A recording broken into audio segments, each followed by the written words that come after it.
All right. So let's revisit arc length and surface area for just a minute. There's a couple examples I've seen that are kind of interesting. So let's say we have the following situation. Today is May 2nd. Let's say we want to find the arc length of the function y equal to the integral from 0 to x of, sure, the square root of t cubed minus 1 dt on the interval from x equals 1 to 2.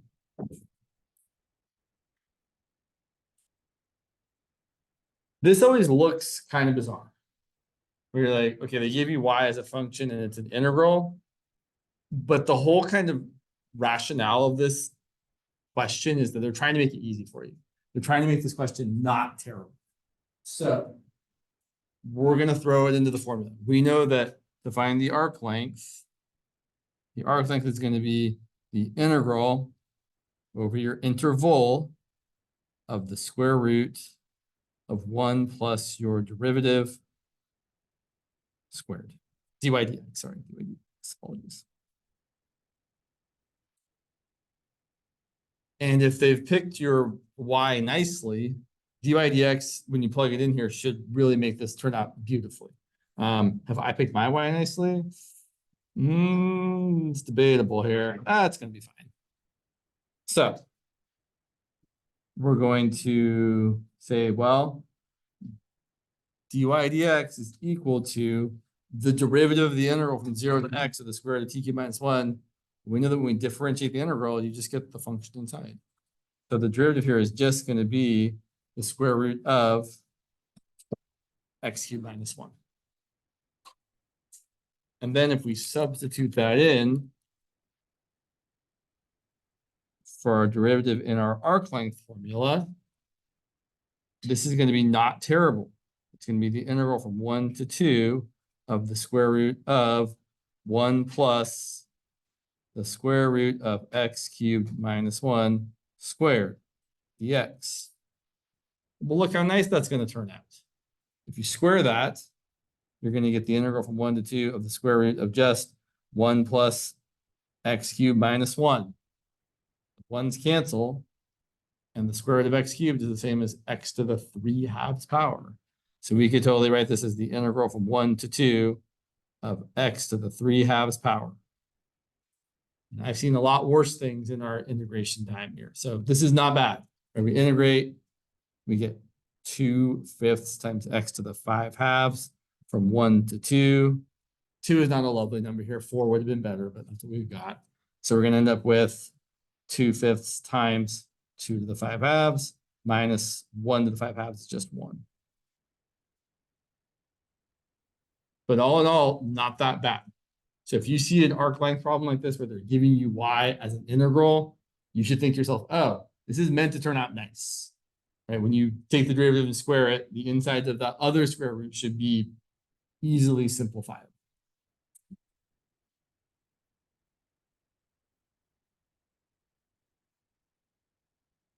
Let's look at the surface. Are there questions about what we've done here?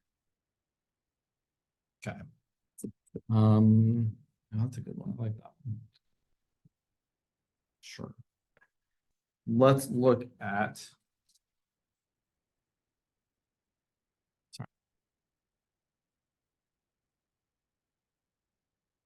Sorry, I'm thinking about something. Just 1 second. It's gonna work. Yeah, it'll be fine. Okay, so let's try the following. Let's find the arc length. Sorry, not arc length, surface area. I apologize. So I want to find the surface area of the, sorry, what's the word I'm looking for? Apologies.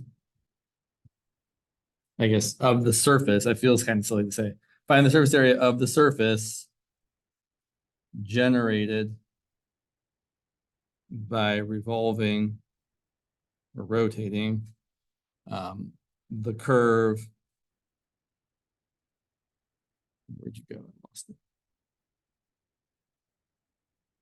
F of x equal to 1/12 x cubed plus 1 over x about, we're going to actually do both axes.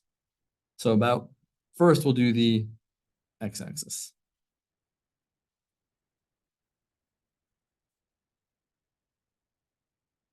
So I see the word surface area, and I know it's written kind of terribly there. I immediately say to myself, great, surface area is going to be the integral of 2 pi r times ds. I didn't even draw the reach. I do. Sorry, I need to give one more piece of information that I forgot about. I have to give some limits of integration. Let's say that, I keep losing my function. Let's say that x is between 1 and 4.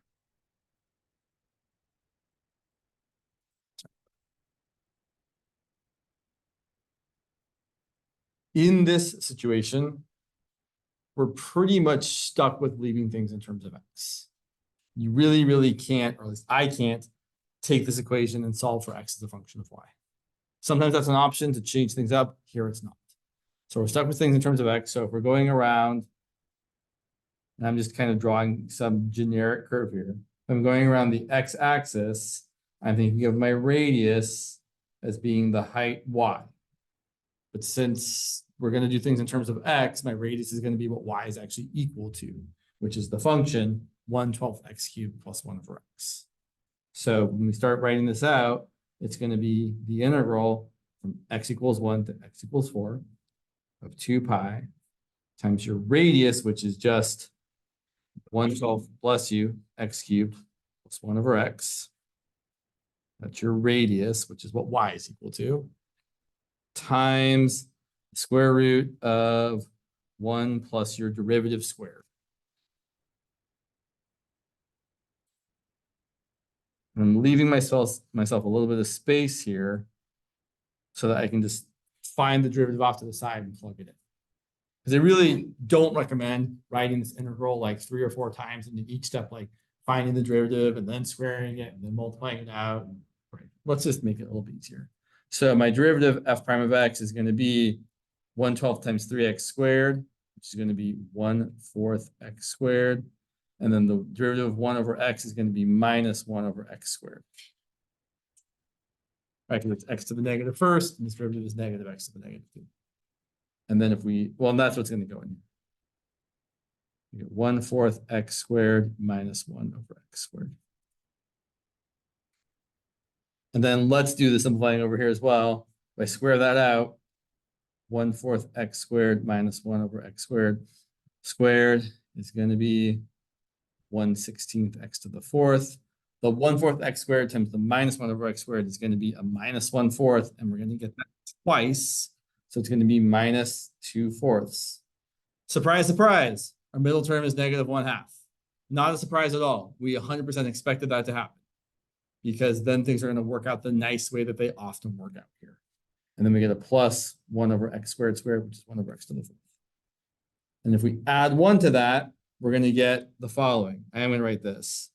2 pi is the integral from 1 to 4 of 1/12 x cubed plus 1 over x times the square root of, I'm going to add 1 to this and get 16x to the 4th plus 1/2 plus 1 over x to the 4th.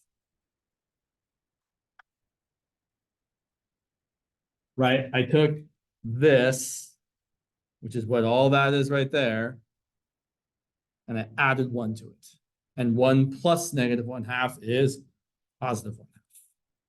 And then we can see that, well, if this thing factors like that, right, if 16x to the 4th minus 1/2 plus 1 over x to the 4th factors as 1/4 x squared minus 1 over x squared, then this part right here is going to factor as, oh, sorry, I made a small mistake there, which you guys let me get away with. That's not a 16, that's a 1/16. Sorry about that. But the 1/16 times x to the fourth, the x to the fourth is not in the denominator. This is going to factor as 1/4 times x squared plus 1 over x squared. Virtually the same thing as over here. We're just changing the sign of the middle part. Yeah. So where do you added one? How's that? Well, I mean, that's what the formula is, right? The formula is when you're finding the arc length, right? It's the square root of 1 plus your derivative squared. So but that's why I know that when I multiply this out and I get a -1/2 as my middle term, I'm in good shape. So I'm going to add the 1, I'm going to get a positive 1/2, and it's going to factor almost exactly the same way as it was factored before. I'm just changing the sign of the middle part, typically from a negative to a positive. Because if you're adding 1, that negative 1/2 is going to a positive 1/2, and the middle term now is positive, so you have to add them together. So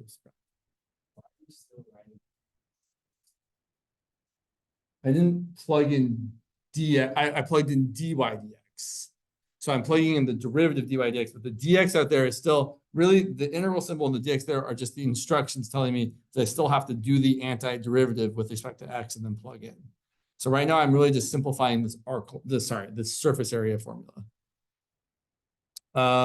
So notably, the square root of all this stuff squared is just that stuff. So we end up getting 2 pi times the integral from 1 to 4 of the quantity 1/12 x cubed plus 1 over x times the quantity 1/4 x squared plus 1 over x squared dx. Because the square root of 1/4 x squared plus 1 over x squared is just 1/4 x squared plus 1 over x squared. I know it's a lot of squares. The rest of this is not pretty, but it's not terrible. We're going to multiply it out. We're going to use a bunch of powers of x, and then we're going to use the anti-power rule to anti-differentiate and plug in. So, multiplying this out, we get 1/12 x cubed times 1/4 x squared is 1/48 x to the 5th. 1/12 x cubed times 1 over x squared is going to be 1/12 times x, because x cubed divided by x squared is just x. And then 1 over x times 1/4 x squared is going to be 1/4 x. And then 1 over x plus 1 times 1 over x squared is going to be 1 over x cubed, which I'm going to write as x to the -3rd. And then we could actually combine these two middle terms because they happen to have the same power of x, x to the 1st. And 1/12 plus 3/12 is 4/12, which is 1/3 x. Finally, anti-differentiating, we get 2 pi times, let's see, the antiderivative is going to be 1/48 times x to the 6 over 6 plus 1/12 times x squared over 2 minus x to the -2nd over 2. X is going to be plus x to the -2nd over -2. All from 1 to 4.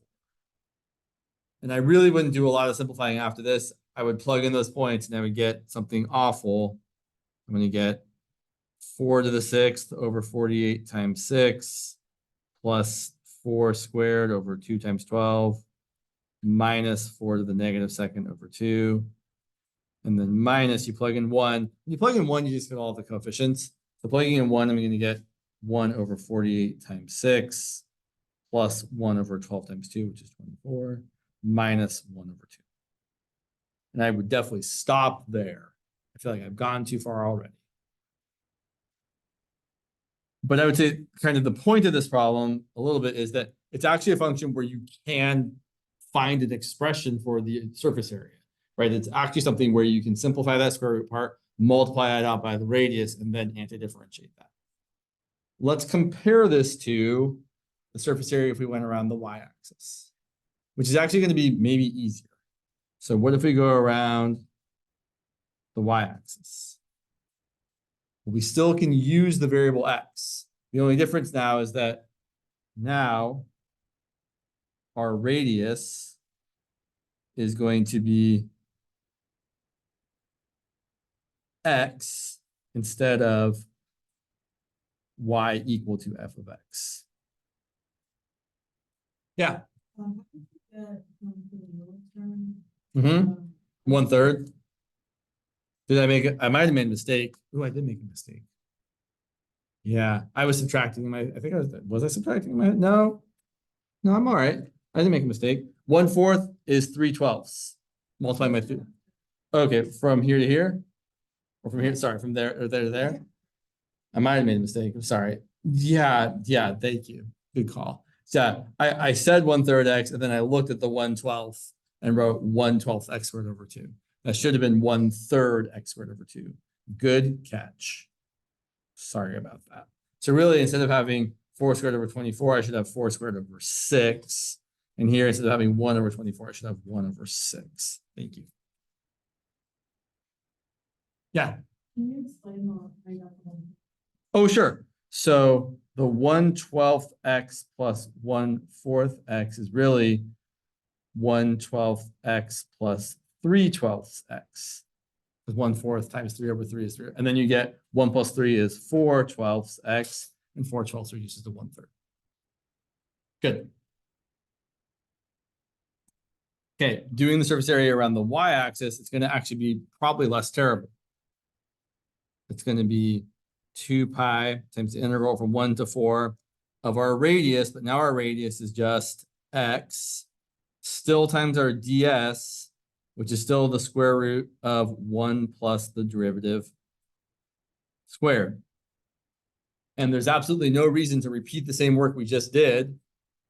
That derivative is still the same thing. So all of that square root still simplifies down to just 1/4 x squared plus 1 over x squared. So we can do this relatively painlessly as 2 pi times the integral from 1 to 4 of x times, I just moved a piece of paper that I need to look at. That square root of the stuff simplified down to 1/4 x squared plus 1 over x squared.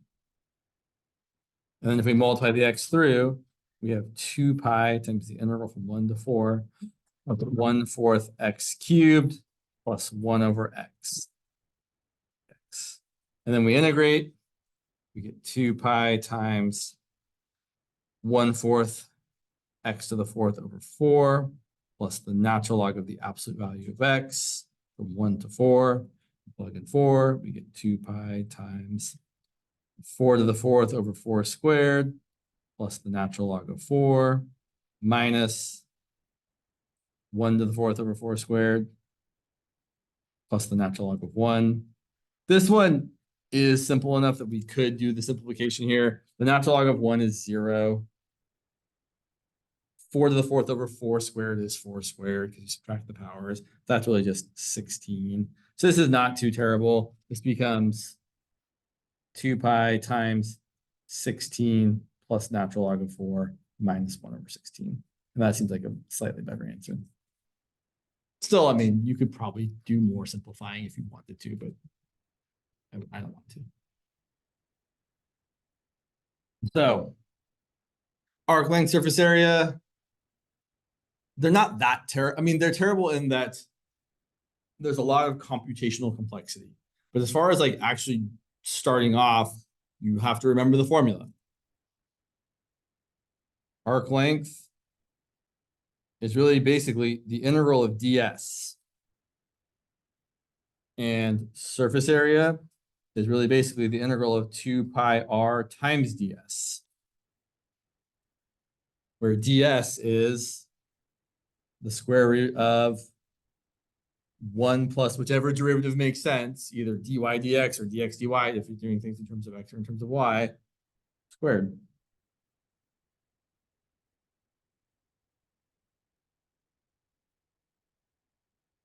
So it's either 1 plus dy dx squared times dx, or the square root of 1 plus dx dy squared. If you can remember that, you're off to a good start. And you might even not have to remember it. You might be allowed to just, I don't know what the rules are for your tests, so you might be allowed to just, what is the formula? Yeah. That line that right when you wrote it out, the 1 over 4x squared plus 1 over x squared, how did you go to this like right after that. From there to there, From there to there. Yeah. I distributed the x. So Oh. x times 1/4 x squared is 1/4 x cubed.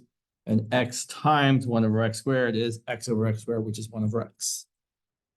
And whenever I'm integrating something, I know that I have to essentially simplify the integrand as much as I can so that I have x to a power. But like I can't just integrate a product. It's really, really not something we can do. In fact, we have a whole rule for that. It's integration by parts. I mean, not that we'd use it here, but yeah. Okay. Speaking of integration by parts. Integration by parts. So last time we briefly, I think, did one integration by parts example. Let's do a lot more. And then, yeah, there's lots of things to talk about. Oh, and next time I'll try to, I have a handout about kind of when you would use what method of integration. I think it's also on Canvas probably. It's worth looking at. It's kind of a flow chart of like, if you see this kind of integral, try this kind of thing. So for integration by parts, we're going to use when we have a mixture. Mixture of typically two types of functions. Yeah. Yesterday, managing for us items like an algebraic function and a transcendental function. Sure. Yeah. So yes. Yeah, that's fair. I mean, I would say trigonometric also. But did you define what a transcendental function really was? No. Okay. So I mean, really, it's so a transcendental number is a number that doesn't have, like, you can't write it as a solution to a polynomial. For example, pi, right? Pi is a transcendental number, and you can't write a polynomial that has integer coefficients where it's a solution. Whereas like the square root of 2 is not a transcendental number. It is a solution to x squared minus 2 equal to 0. So root 2 is irrational, but not transcendental. Transcendental, sure, I can spell that word. Because the square root of 2 is a solution to x squared minus 2 equal to 0. A polynomial with integer coefficients.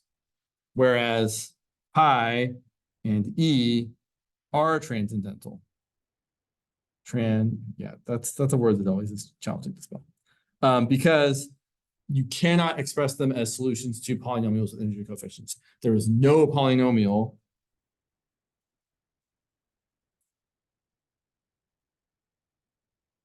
with integer coefficients that those numbers are solutions to.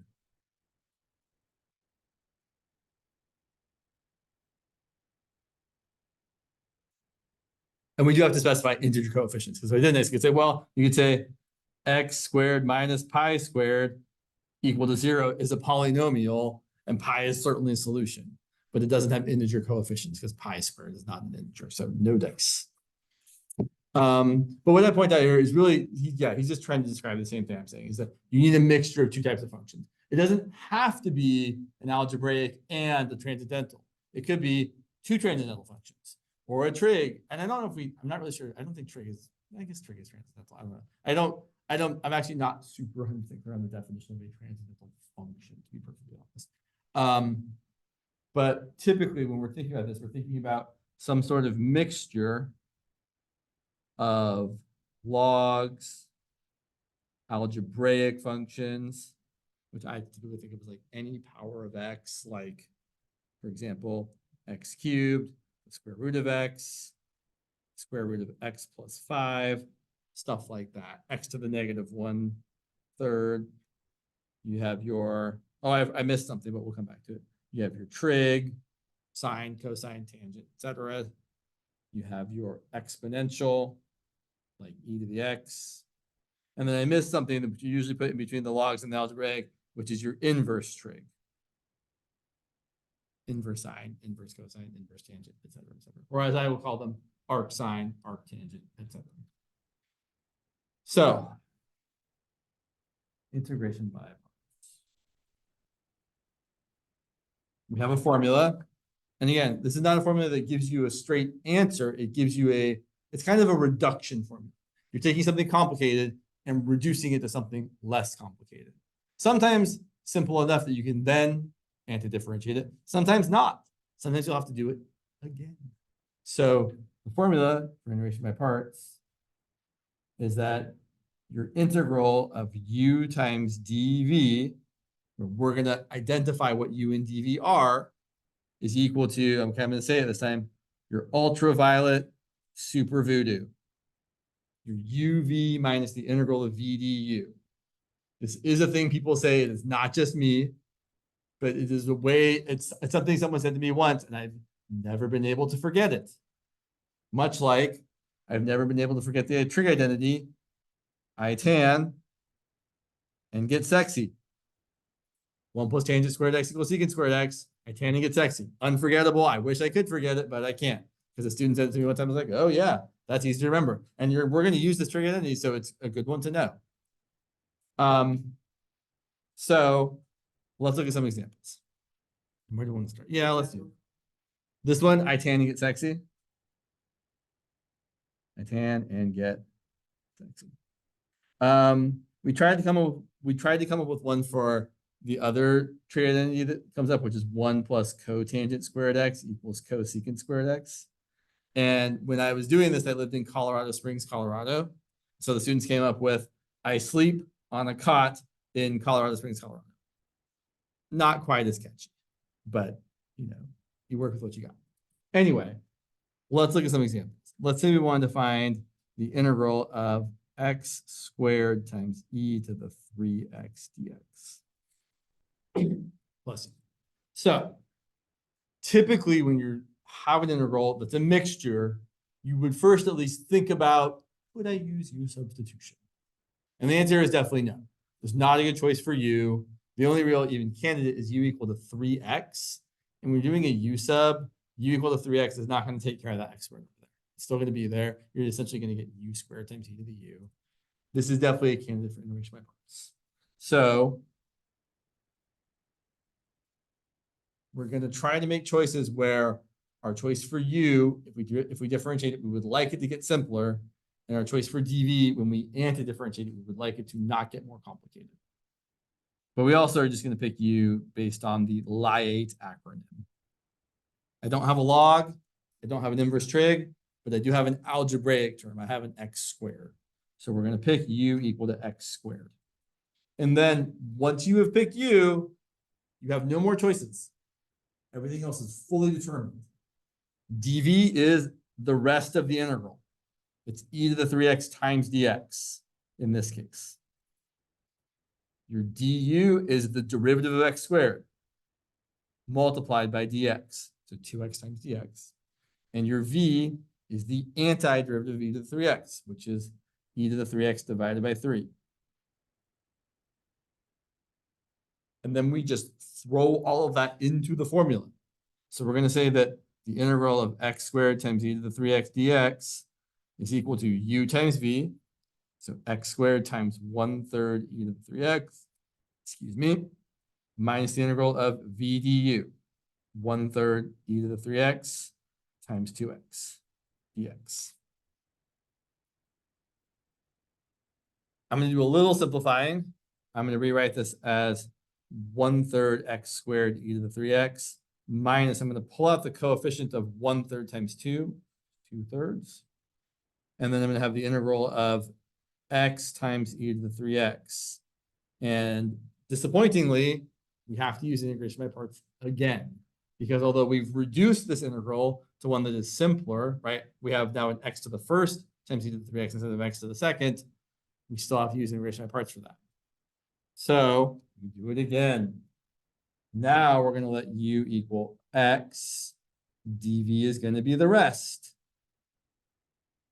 Or du is going to be the derivative of x, which is 1 multiplied by dx.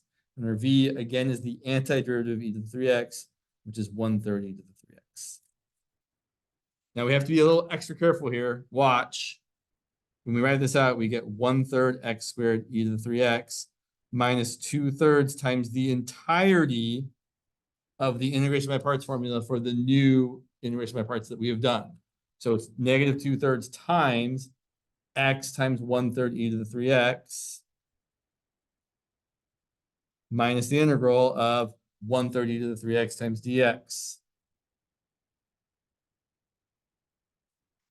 But now at least we're in a place where we can actually anti-differentiate this integral, right? The integral of 1/3 e to the 3x is going to be 1/3 e to the 3x divided by another 3. So we're almost there. We're going to get 1/3 x e to the 3x minus 2/3 times 1/3 is minus 2/9. I dropped an x squared there, sorry. 1/3 x squared e to the 3x minus 2/9 times x e to the 3x. And then we're going to have a minus 2/3 times a minus 1/3. And then we're going to have another division by 3 as well. So we're going to get a minus 2/3 times minus 1/3 and make that a positive 2/3 times 1/3. And then we're going to have an e to the 3x over another 3. Which if you wanted to write that as a coefficient, it would be 2/27 times e to the 3x. Plus c.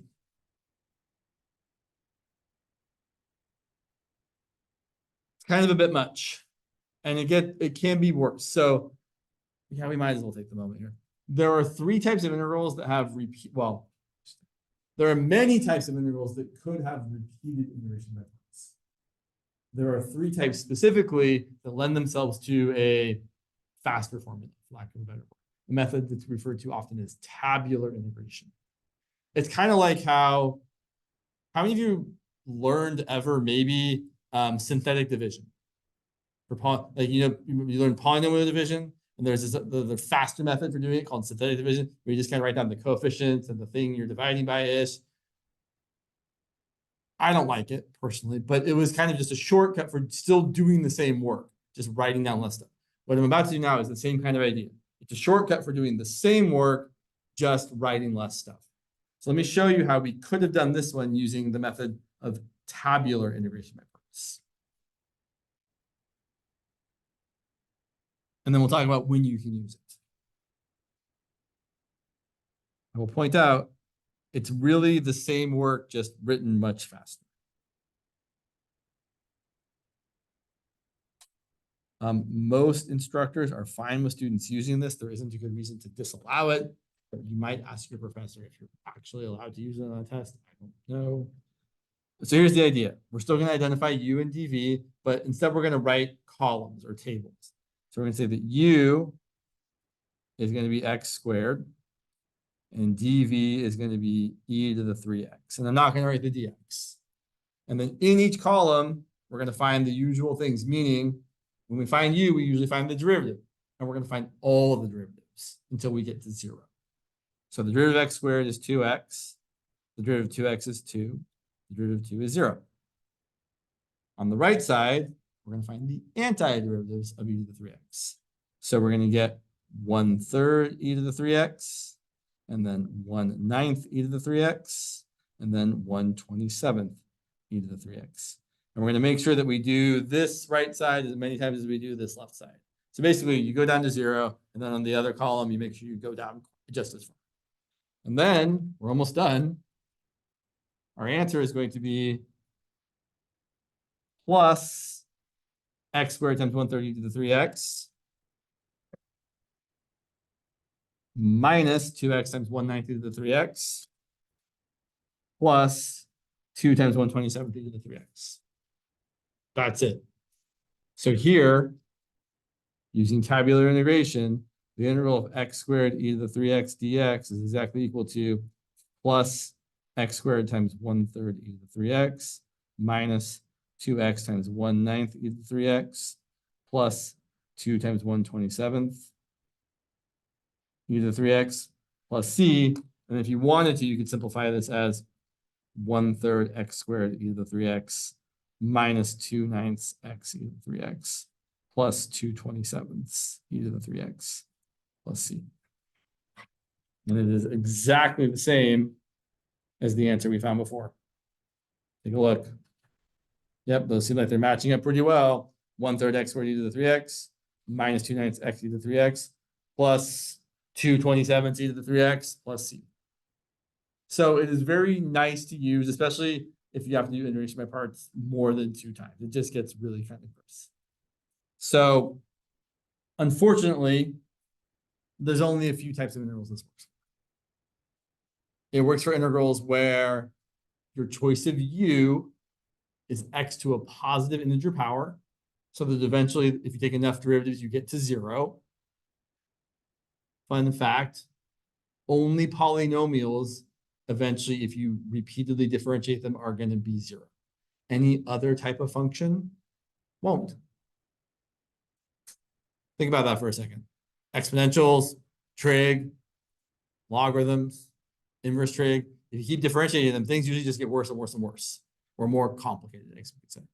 And then your dv has to be something that doesn't get wildly out of control when you anti-differentiate it.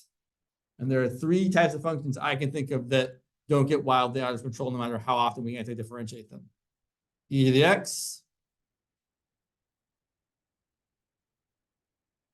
sine of x, and cosine of x. Those are the 3 functions that when you take their antiderivatives, they just kind of cycle through the same few things, or for e to the x, don't really change at all. So we can use this for integrals that look like the integral of x to the n times e to the some constant times x, or x to the n times sine of some constant times x, or x to the n times cosine of some constant times x, where n is a positive integer.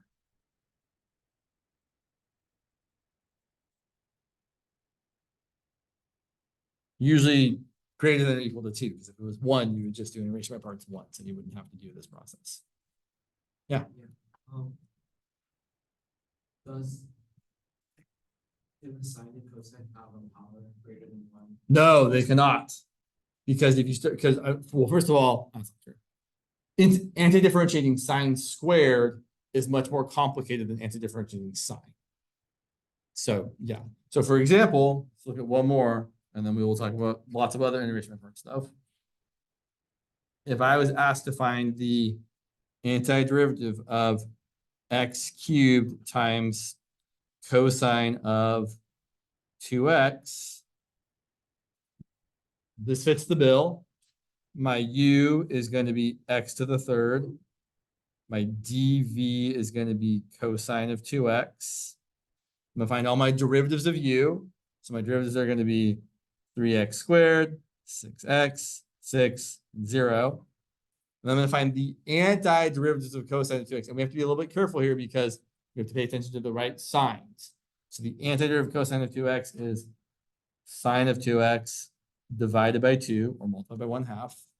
The antiderivative of sine of 2x is negative cosine of 2x divided by another 2, so it's negative 1/4 cosine of 2x. And then when we anti-differentiate that, we're going to get negative 1/8 sine of 2x. When we anti-differentiate that, we're going to get positive 1/16 cosine of 2x. So just be extra careful when sines and cosines. On this side here, on the u column, we are finding derivatives. And in the dv column, we are finding anti-derivatives.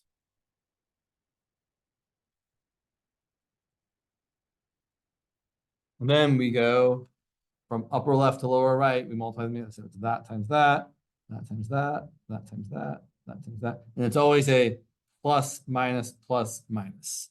Always starting with a plus. Because, right, it's really plus r u times v minus the integral of v du. But then the integral of v du, it's another u times v. And it's just the same recursion process here. So our answer here is going to end up being the integral of x cubed cosine of 2x dx is going to be x cubed times 1/2 sine of 2x minus 3x squared times negative 1/4 cosine of 2x plus 6x times negative 1/8 sine of 2x minus 6 times 1/16 cosine of 2x plus c. And if it were actually, like, if I wasn't trying to show all of this, I would simplify this in this step. So I would have done the simplifying written as 1/2 x cubed sine of 2x plus 3/4 x squared cosine of 2x minus 6 times 1/8 is 6/8, which is 3/4 x times sine of 2x minus 6/16 reduces to 3/8 cosine of 2x. Let's see. Or you could do integration by parts 3 whole times, which is not what anyone wants to do.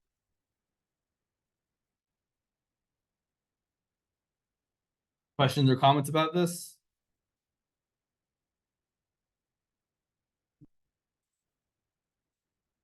Minus 3/4. No, it's a minus times a minus.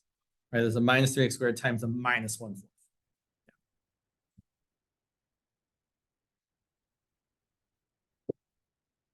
And then if you wanted to show that it was actually true, you could take the derivative of all this using the product rule a bunch of times, and a bunch of stuff would cancel out, and you'd be left with just x cubed times cosine of 2x. We shouldn't do that, but that's what would happen.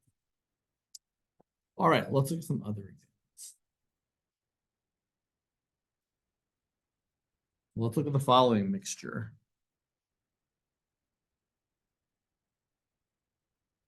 Yeah. So we want to find the integral of the natural log of x cubed divided by x. It's a mixture. I don't want to just jump into integration by parts. I should think about, could I do a u sub? Oh, there's a good choice for u here.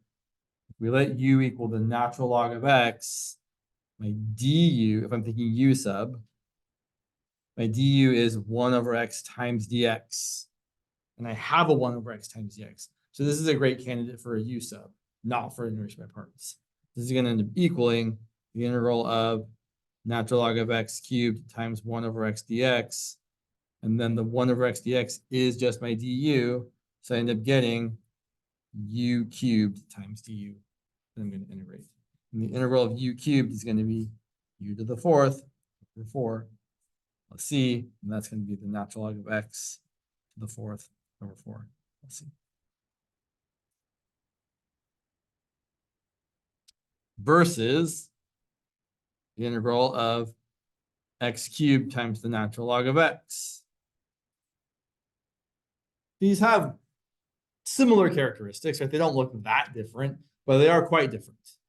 In this case, we can't just do a u substitution. If I try letting u equal natural log of x, my du equaling 1 over x isn't showing up in my integral. And that's problematic if I'm trying to do u substitution. So here, we're going to skip the u sub and jump to integration by parts. And we're going to let u equal what? Yeah. If you ever have a natural log of x and you're thinking integration by parts, that is almost always the right choice for you. My dv is the rest, x cubed dx. My du is going to be 1 over x dx.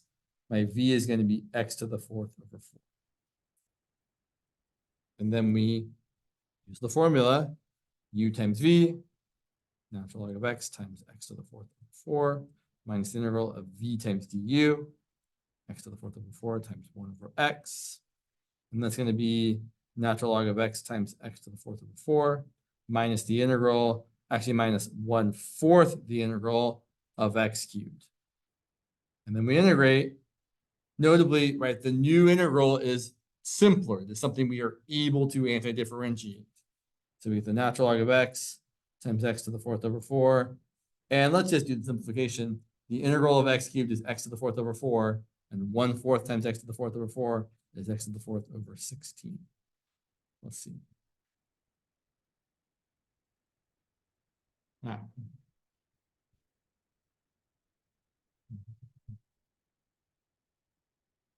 Okay. Let's look at another thing. Let's look at this one. Which one? Yeah, let's look at that one. What about the integral of the arctangent of x?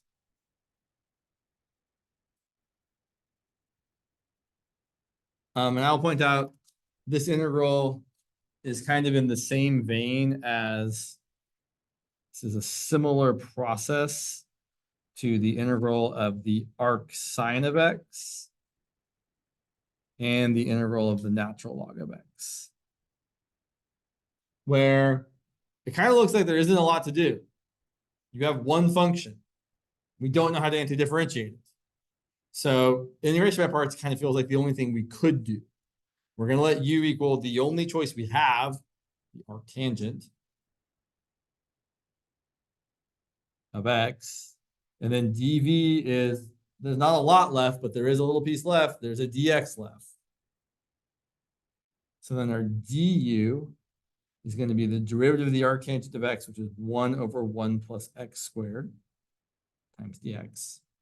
And my v, the antiderivative of 1 times dx, is x.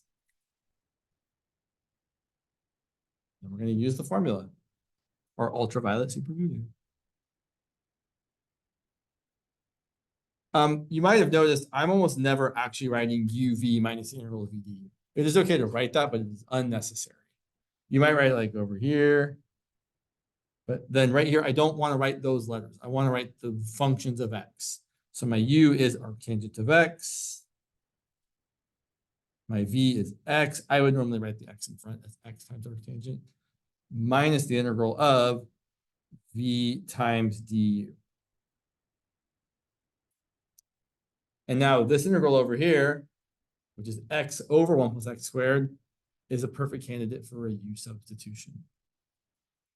So over here, this integral, we would let u equal 1 plus x squared, or du is 2x times dx, or 1/2 du is x times dx. And we can totally rewrite this integral as the integral of 1 over u times 1/2 du. And the integral that's going to be 1/2 times the natural log of the absolute value of u, which is then going to be 1/2 times the natural log of the absolute value of 1 plus x squared. So this ends up equaling x times the arctangent of x, because that's the more typical way of writing it, minus the integral of x over 1 plus x squared is 1/2 natural log of the absolute value of 1 plus x squared. Plus c.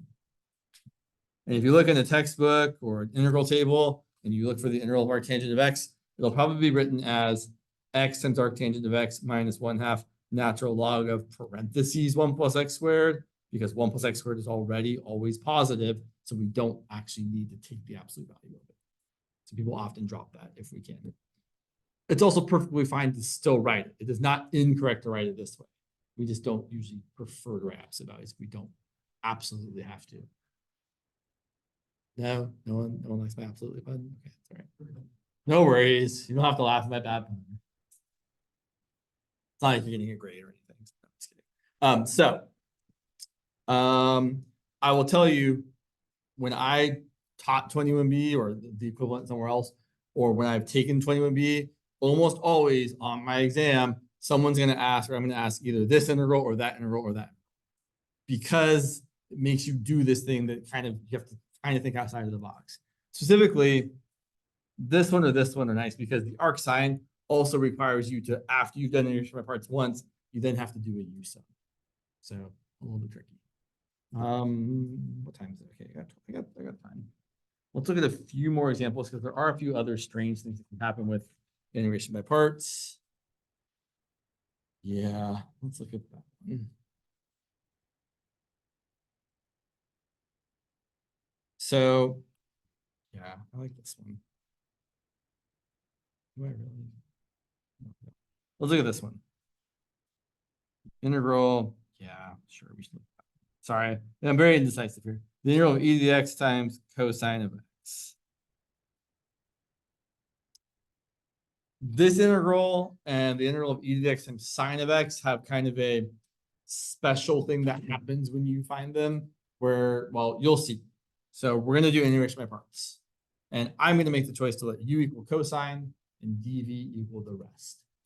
Because I like following the Lie8 acronym.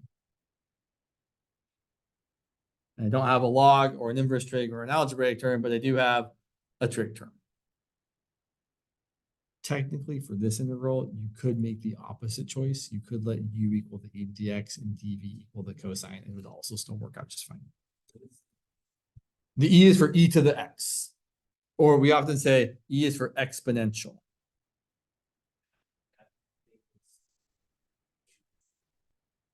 Right, this is the order we try to pick u in. So first I look for a log function. I don't have a log. Then I look for an inverse trig. I don't have an inverse trig. Then I look for an algebra, meaning x to some power, like x cubed or x to the fifth. I don't have that. Then I look for a trig. Oh, I have a trig function. So that's what I'm going to pick u, excuse me, u equal to.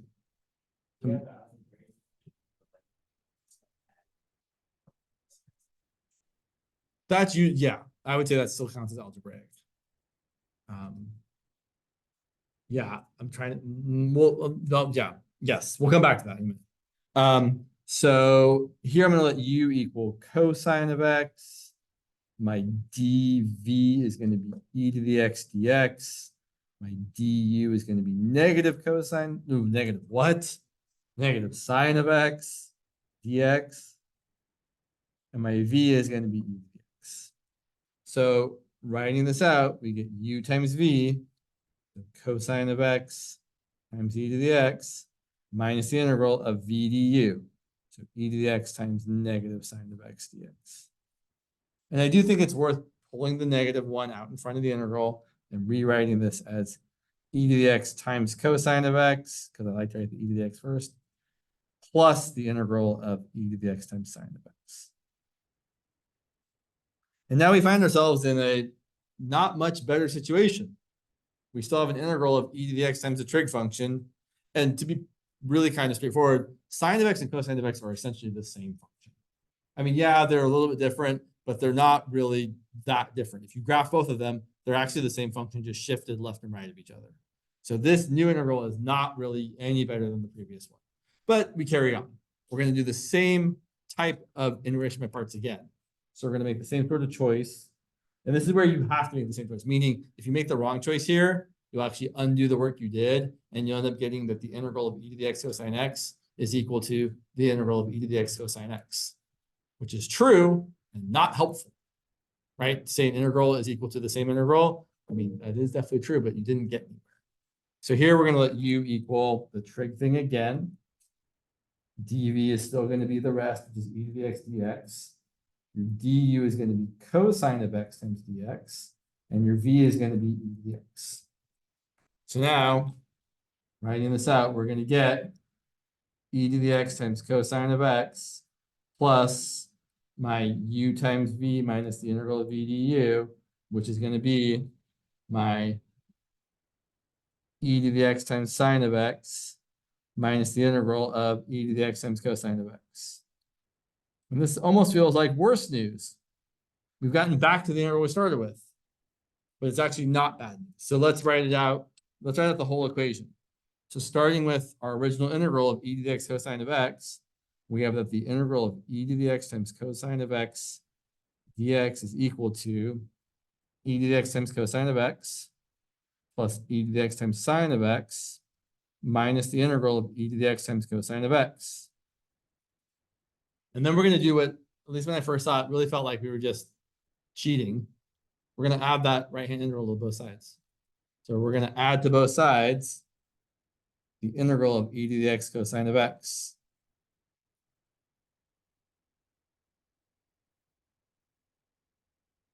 The integral of e to the x cosine of x plus the integral of e to the x cosine of x is 2 times the integral of e to the x times cosine of x.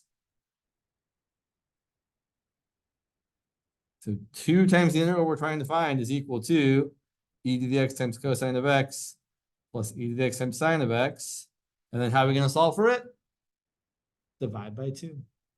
So the answer is that the integral of e to the x times cosine of x dx is equal to 1/2 times e to the x cosine of x plus e to the x sine of x.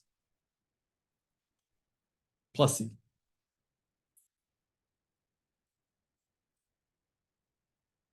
Definitely not. So the tabulating method only works for those three types of integrals I said before, where it's either x to a power times e to the x, or x to a power times sine of x, or x to a power times cosine of x. Those are the only three types of integrals where tabular integration is going to be useful.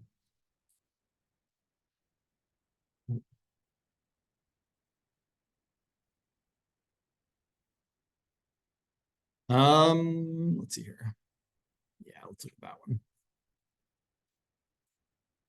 So sometimes this sort of thing pops up in weird places. For example, let's say that we want to find the integral of, let me make sure I make the right choice here. Yeah, let's do that. Let's find the integral of cosine of natural log of x. Yes, you may, of course.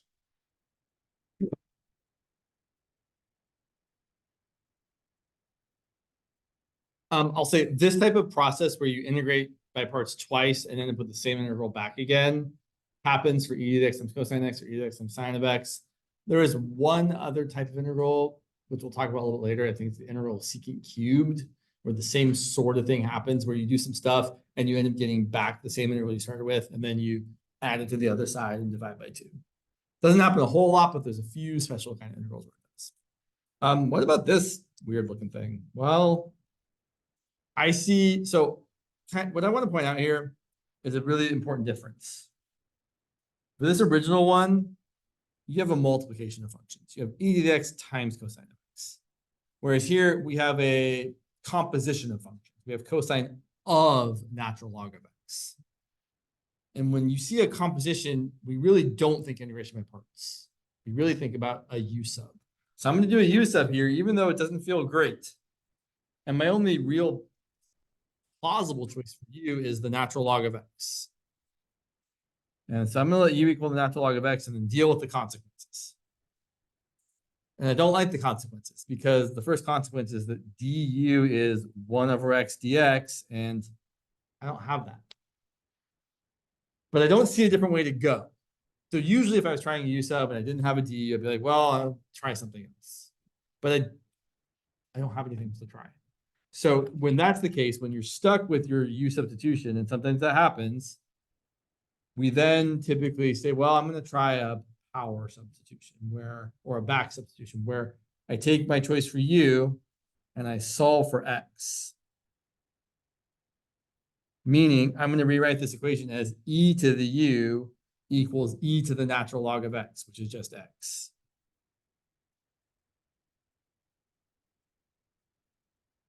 And then I'm going to find dx. Taking the derivative of both sides here, the derivative of x is 1 times dx. The derivative of e to the u is e to the u times du. So then what we're going to end up doing is we're going to end up replacing the dx with e to the u times du. So this dx gets to live on as e to the u times du, and my natural log of x is going to get replaced by u. And now look at what we've wrought. We're going to end up with the integral of cosine of u times e to the u du. Oh, look, that's the terrible integral we just did, except with u's instead of x's, right? We just did the integral of, let me make sure, I think I chose the right choice. Yeah, we just did the integral of e to the x times cosine of x. So we're not going to do it again. We're going to use the work we already did to say that, okay, well, we know that's going to be 1/2 times e to the u times sine of u plus e to the u times cosine of u plus c. And then we're going to plug back in what u is equal to, which is going to be 1/2 times e to the natural log of x times sine of natural log of x plus e to the natural log of x times cosine of natural log of x. And it would feel improper to not simplify this further. What's e to the natural log of x? Right. So we really should write this as 1/2 times x times sine of natural log of x. plus x times cosine of natural log of x. See. Interestingly, something I had never thought about before until like a week ago when I was doing this problem in a different class. You can actually bypass the u sub in the beginning. If you really want to, I encourage you to try this on your own.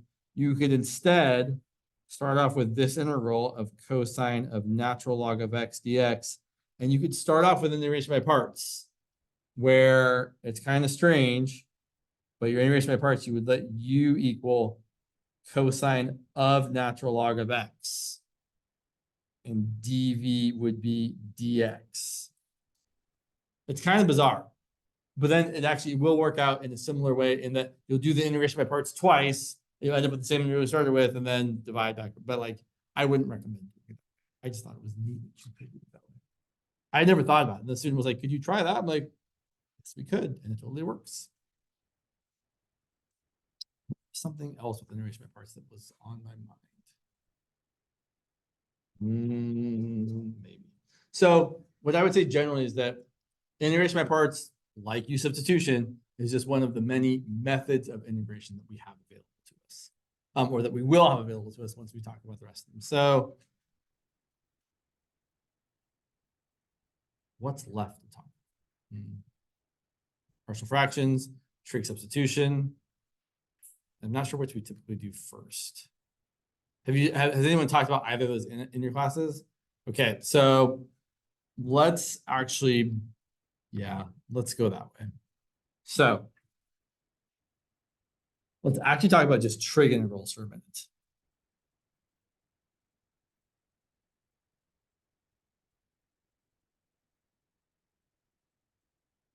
So there's a lot of variety when it comes to trig integrals. And again, all this kind of is spelled out on the handout that I hope I post or I've already posted. I would say there's kind of two categories we often encounter. One category,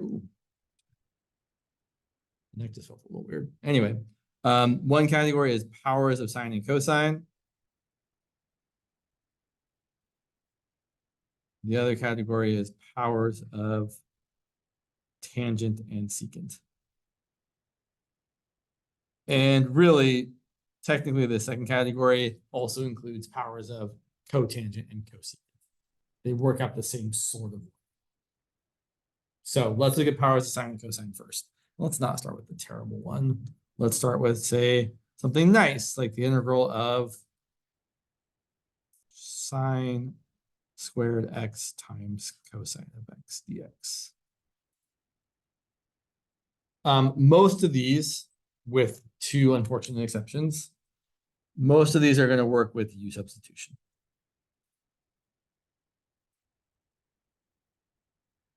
So, is there a good choice for u here? There is. Is it sine or is it cosine? It is sine in this case. And the reason it's sine is because we let u equal sine of x. Our du is going to be cosine of x dx, which I exactly have. Thrilled. There's my cosine of x dx. That's my du. And then sine squared is just u squared. So this becomes the integral of u squared du, which is u to the third over 3 plus c, which becomes then sine cubed of x over 3 plus c. Happy days. Sometimes things are more complicated. Like if we have the integral of sine to the third times cosine squared of x. Sorry, sine to the third x times cosine squared of x. Now what are we going to choose for u? So I should be more clear. When you have powers of sine and cosine, you're typically picking u equal to just sine of x or u equal to just cosine of x. And here the best choice, the only good choice, is picking u equal to cosine of x. And here's the rationale behind that. If we pick u equal to cosine, our du is, I don't really care about the negative, but it is negative sine of x times dx. Or negative du is equal to sine of x dx. And what I'm thinking about happening here is that my du is going to soak up one of the signs. How many signs are left over? 2, an even number. That's what we want. Whenever you make your choice for u, you want du to soak up enough of the other thing so that you have an even number of the non-u choice left over. Always. Why? Trig identities. Because now we can rewrite this as the integral of sine squared of x times cosine squared of x times sine of x dx. The sine of x dx is equal to negative du. The cosine squared is easily u squared. And using trig identities, the identity that sine squared x plus cosine squared x equals 1, we can then say that sine squared x is equal to 1 minus cosine squared x, but u is equal to cosine. So we can really say that sine squared x is equal to 1 minus u squared. And then that gets replaced. And then we can multiply the whole thing out. The integrand, if we multiply it all out, is going to be, well, it's going to be negative 1 times 1 minus u squared times u squared du. I would probably write this out as positive u to the 4th minus u squared. Right, because the negative 1 multiplies here, and you get a u squared minus 1, and u squared minus 1 times u squared is u to the 4th minus u squared. Then we anti-differentiate, we get u to the 5th over 5 minus u to the 3rd over 3 plus c. We plug back in u equal to cosine, and we get cosine to the 5th x over 5 minus cosine to the 3rd x over 3 plus c.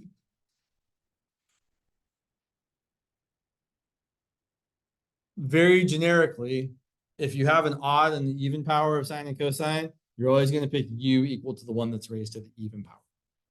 Because then your du will soak up one of the ones from the odd power left over, and then you'll have an even power of those left over, and you can use it to create identity. But the better thing to think of is you're trying to make a choice for u so that once you've dealt with du, you have an even number left over of your non-u choice. I will also point out, just to make it extra clear here, for this problem number 2 here, picking u equal to sine would have been not good. Because if you pick u equal to sine, your du would have been cosine x dx. And then after I pull out one of those cosines, I only have cosine to the 1st left over. And there's not a nice trig identity for cosine to the 1st. It's not going to be helpful. That is not going to work. If they're both raised to odd powers, you can actually make either choice, but there is a better choice. So for example, if I was going to try and do the integral of sine cubed x cosine to the 5th x, the better choice is to let u equal the one that's raised to the higher, if they're both odd.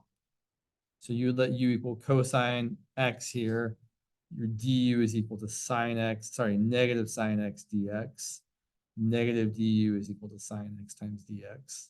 And then this would be the integral of sine squared x times cosine to the 5th x times sine x dx. We start rewriting it as sine x dx is equal to negative du. Cosine to the 5th is u to the 5th. Sine squared is going to be 1 minus cosine squared, which is 1 minus u squared.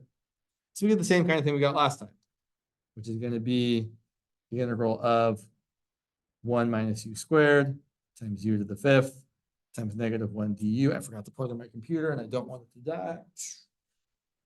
Funny, I have the power strip right here. I just didn't plug it in. Really. Not knock over your water.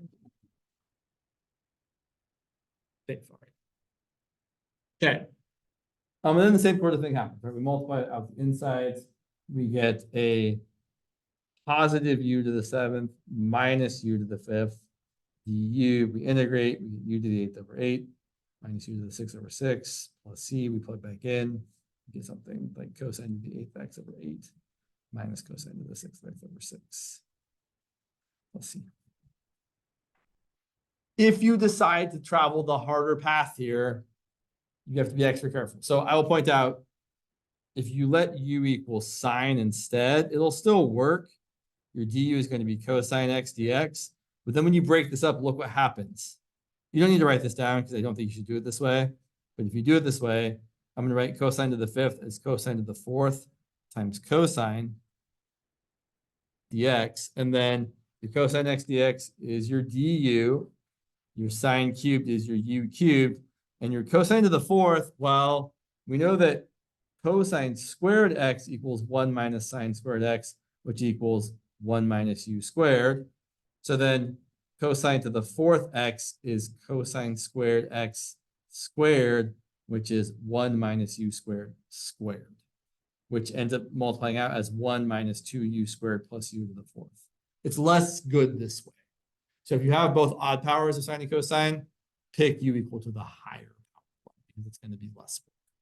This would still work out. You would get the integral of u cubed times 1 minus 2u squared plus u to the fourth du. You'd multiply it out, you'd anti-differentiate, put back in. Your answers will look different. If you do it this way, your answer is going to look like sine to the fourth over 4 minus 2 sine to the sixth over 6 plus sine to the eighth over 8, which looks very different than that. But with enough trig identity stuff, you could show that they were the same or different by a constant. Okay. The last case for sines and cosines is the least fun case, where you don't get to do the sum. The last case for sines and cosines is if you have even powers. So the integral of sine squared x, I think some people do this in what I think of as a strange way. You can do this, I think, using integration by parts. You should not do it that way, unless your teacher really wants you to. The way I would encourage you to do this one is to use the trig identity for sine squared. No, sorry, the other trig identity for sine squared. So there's another trig identity for sine squared. It has to do with the half angle formula, and it's that sine squared of x is equal to 1 minus cosine of 2 times x divided by 2. And similarly, cosine squared of x is equal to 1 plus cosine of 2 times x divided by 2.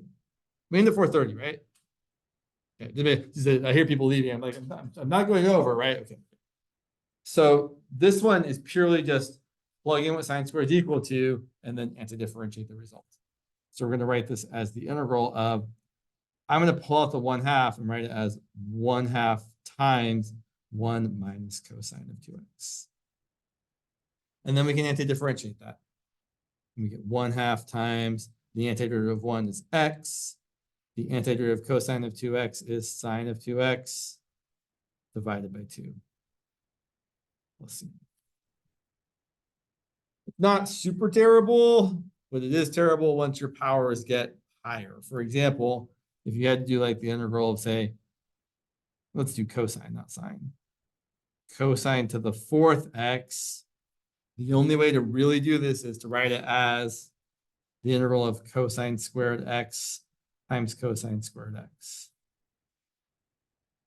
And then you have to replace each of the cosine squareds with 1 plus cosine of 2x over 2. This becomes the integral of 1 plus cosine of 2x over 2 times 1 plus cosine of 2x over 2. You have to FOIL out the tops. I'm going to bring out the 1/2 times 1/2 in front. So I'm going to have a 1/4 times the integral of 1 times 1 is 1. 1 times cosine of 2x plus 1 times cosine of 2x is 2 times cosine of 2x. And here's the sad news. Cosine of 2x times cosine of 2x is cosine squared of 2x. And we have to use this trig identity again and get 1/4 times the integral from 1, the integral of 1 plus 2 cosine of 2x. And then cosine squared of 2x is, well, cosine squared of something is 1 plus cosine of 2 times that something all over 2.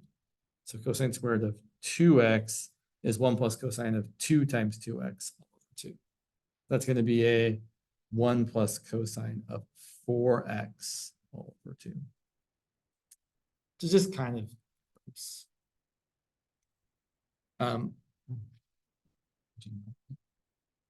So then we can simplify this a bit. If it were me, I'd probably just factor out a 1/2. Watch this. We get 1/8 times the integral of 2 plus 4 cosine of 2x plus 1 plus cosine of 4x. What I really did there was I kind of just multiplied the entire inside by 2 and then the outside by 1/2. So 2 times that is 2. 2 times that is 2 cosine of 2x. Sorry, 4 cosine of 2x. 2 times that is 1 plus cosine of 4x. And then I multiply by 1/2 on the outside to adjust for that. And then we can integrate and we get 1/8 times the antiderivative of 2 plus 1 is the antiderivative of 3, which is 3x. And the antiderivative of 4 cosine of 2x is 4 sine of 2x divided by 2. And the antiderivative of cosine of 4x is sine of 4x divided by 4. Super funky.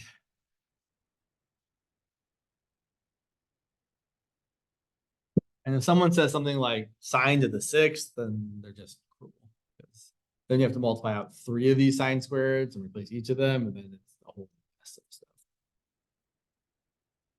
We have 4 minutes. Let me show you one tangent secant one just to show you the same idea is still going to hold true. So let's say we were trying to do the integral of, let's go tangent to the 5th x secant cubed x dx. So we're going to make the same sort of choice where whatever we pick for u, the other trig function, we want to have an even number left over after we have dealt with du. So we have 2 potential options. And sometimes in some of these problems, either one's fine. So we could either pick u equal to tangent or u equal to secant. Let's think about which one's right. So if u were equal to tangent, my other trig function is the secant. My du, what's the derivative of tangent? Secant squared x. Okay, look. If we deal with du and we soak up 2 of those secants, how many secants are left over? Just 1. That's not the right number. We need an even number left over. This is not the way to go. On the other hand, if we let u equal secant, our du is secant of x times tangent of x dx. The secant x tangent x will soak up 1 secant and 1 tangent, and specifically, the thing we didn't pick for u, which is tangent, there will be an even number of them left over, which is good. We can use a trig identity.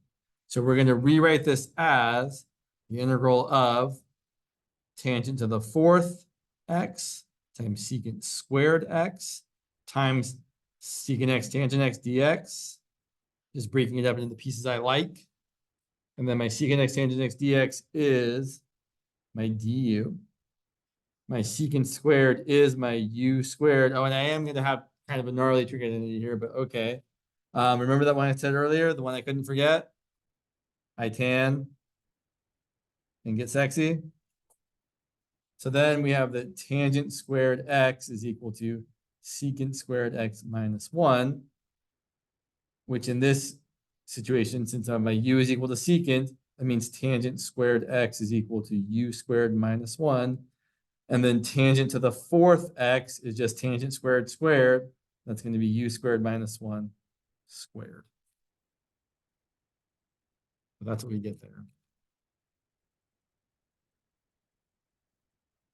So that ends up being the integral of u to the 4th minus 2u squared plus 1 times u squared times du. We multiply it out. We get the integral of u to the 6th minus 2u to the 4th plus u squared du. We anti-differentiate. We get u to the 7th over 7 minus 2u to the 5th over 5 plus u cubed over 3 plus c. And then we plug back in u equal to secant. And we get secant to the 7th x over 7 minus 2 secant to the 5th x over 5 plus secant cubed x over 3 plus c. All right. I'll say one more time. For these powers of sines and cosines, or secants and tangents, or cosecants and cotangents, your job is to make a choice for u so that after du has soaked up whatever it soaks up, the leftover trig function that wasn't your pick for u is raised to an even power so that you can use a trig identity. Sometimes there won't be any leftovers, by the way. I should just point out that if your integral was, say, like the integral of secant to the fourth x times tangent squared x. That's not what, sorry, that's not what I meant to write. I apologize. That's not the integral I wanted. I wanted the integral of tangent to the fourth x times secant squared x. Here, letting u equal tangent x works out real nicely because the derivative of tangent is secant squared, and then you just have the integral. So sometimes the choice becomes x. I will stop talking.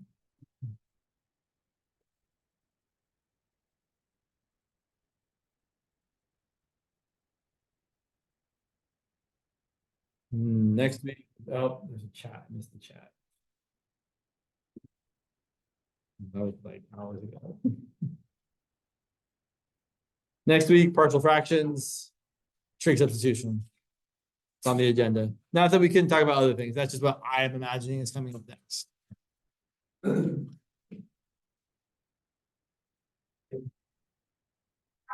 welcome.